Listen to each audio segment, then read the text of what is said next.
அவர் விழுந்து போன தாவீதின் கூடாரத்தை திரும்ப எடுப்பித்து கட்டி அதனுடைய திறப்புகளை எல்லாம் அடைத்து பாழாய் போனதை சீர்படுத்தி முன்பாக இருந்ததை விட மகிமையாய் வைக்கிற கர்த்தர். நம்முடைய ஆண்டவர் யார் அப்படின்னா மீண்டும் கட்டுகிற தேவன். அவர் எப்படி கட்டுவாராமா? அவர் திரும்ப கட்டும்போது முந்தின ஆலயத்தின் மகிமையை பார்க்கலும் இந்த பிந்தின ஆலயத்தினுடைய மகிமை என்னதா இருக்குமாமா? பெரிதா இருக்கும். இந்த உலகத்துல இருக்கிற நம்முடைய வாழ்க்கையில யாருமே இதை செய்ய முடியாது.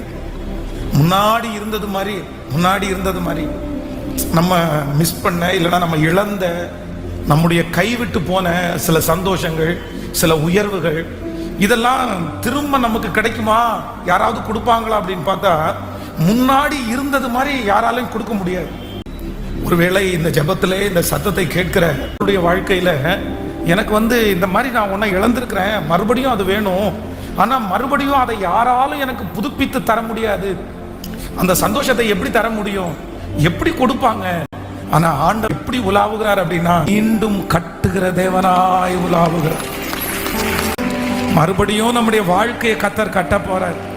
மறுபடியும் நமக்குள்ள சகல சூழ்நிலைகளையும் கர்த்தர் மீண்டுமாய் கட்ட போகிறார். இந்த சத்தத்தை கேட்டுக்கொண்டிருக்கிற ஆண்டவருடைய பிள்ளையே, உங்க வாழ்க்கையை மறுபடியும் கர்த்தர் கட்ட போகிறார். மீண்டும் கர்த்தர் கட்ட போகிறார். அந்த இடிந்து போய் கிடக்கிற அந்த குடும்பத்தை கர்த்தர் கட்ட போகிறார். அந்த பிள்ளையினுடைய வாழ்க்கையை கர்த்தர் கட்ட போகிறார். அது எப்படி கட்ட போகிறார் என்றால் முன்னாடி இருந்ததை பார்க்கிலும் ஹல்லேலூயா பல மடங்கு அதிகமான வல்லமையோடு